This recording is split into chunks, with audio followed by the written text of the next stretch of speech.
Welcome to London Zoo for 90 minutes of animal-packed fun. This is a special program featuring the very best from my TV series Rolf's Amazing World of Animals, as well as an extra 30 minutes of animal magic, which we've filmed especially for you. We'll be including some brand new stories that I know you're going to love, plus some marvellous outtakes. Also, we'll be catching up on the latest news from many of the animals we've already featured, and meeting some of my favourites like Spot, the footballing dog, Gerald, the ram who thinks he's a dog, and Beaton, the rabbit who lives in the lap of luxury. Of course, I'll be making a lot of new friends here at the zoo, like these very rare bears. They're from Sri Lanka, which is one of the beautiful places our roving reporter Rosemary Ford has visited. That's right, Rolf. And I'll be travelling the world from Asia to America, visiting some fascinating animals and finding out about the people who spend their lives protecting these wonderful creatures. So, let's get going. Every week on Rolf's Amazing World of Animals, I had the chance to give an award for the great work people do for animals. And here are three of the stories. The first features one of the kindest people I've ever met.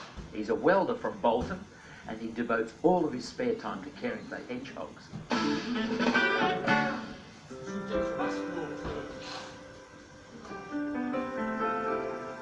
In the last 2 years, more than 500 sick, injured and ill-treated hogs have passed through the caring hands of Mel Crossley. This one came in with a very bad chest infection, Rolf, and we've got him on the nebulizer at the moment. We do this twice a day for about 15 minutes to ease his breathing. He doesn't seem to mind it at all. He's not bothered, he enjoys this bit. Yeah, does him good. He's a big one, isn't he? He's a massive one. Yeah, he's actually the biggest we've had in for the last 2 years at least. So he is a monster, yeah.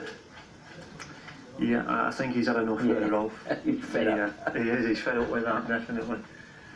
Yeah, we'll put him back in here and we'll go and see if we can get some food down him now. Do it. Feeding the hedgehogs is almost a full-time job for Mel's partner Kath and volunteer Richard Oldfield. At the peak of last winter, there were 64 hogs in the hospital, which meant that along with a mixture of fruit, eggs and biscuits, the hedgehogs were eating their way through 120 tins of cat food every single week.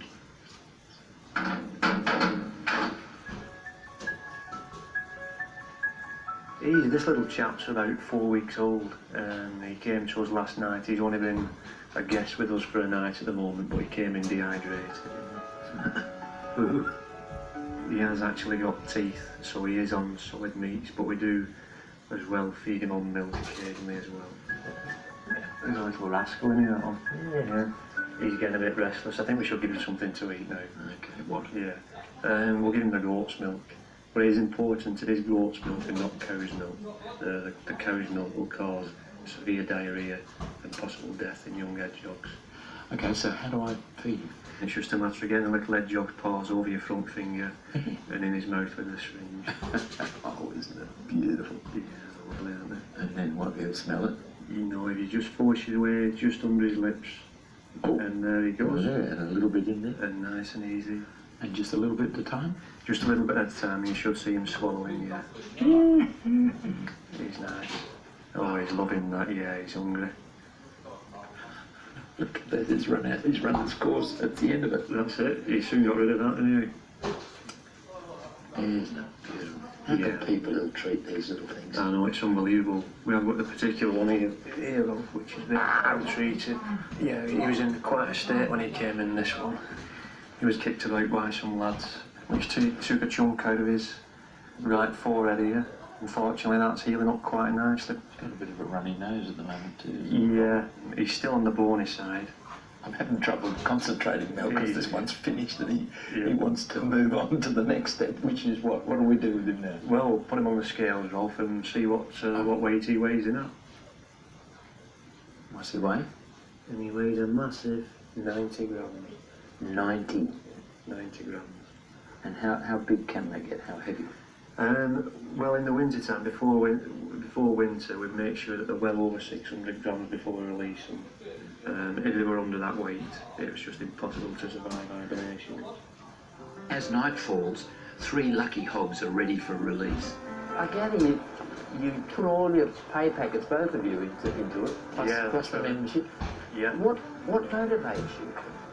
It's just the love of the little creatures at the end of the day. You know, 90% of the reasons why they're with us in the first place are due to man himself, the injuries, the cruelties, the car accidents, the poisoning. So it's just our way of putting a little bit back. And Kath gives them one last meal to help them on their way. So this is it. This is the culmination. This is what it's all about, releasing them back into the wild. Yeah, this is it, Rolf. I mean, many hours of hard work have gone into this, you know. Well, let's release them, eh? Any special order? No, any order at all. The first one in the Voyager is the first one back to the wild.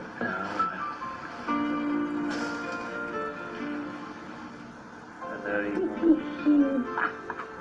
It's lovely.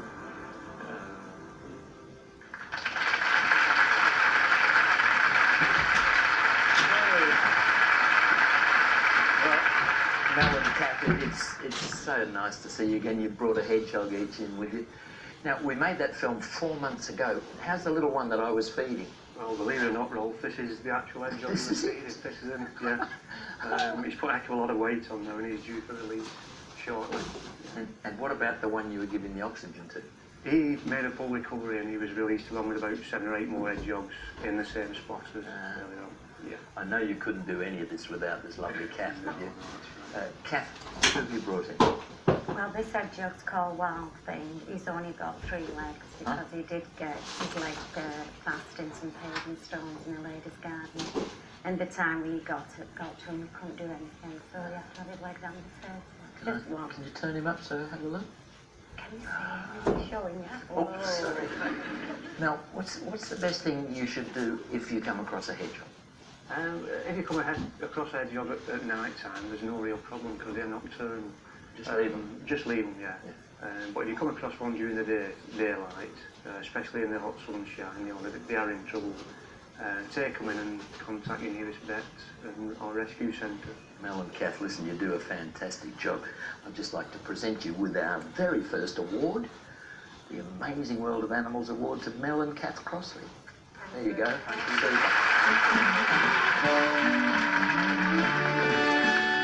What a lovely couple.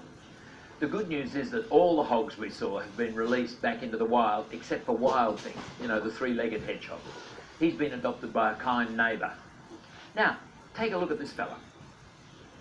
What's his name, Rob? He's called Willow. Willow. Thank you. He's only 12 weeks old. And you know, the fascinating thing about barn owls, apart from the odd to-woo here and there, is they are amazingly quiet.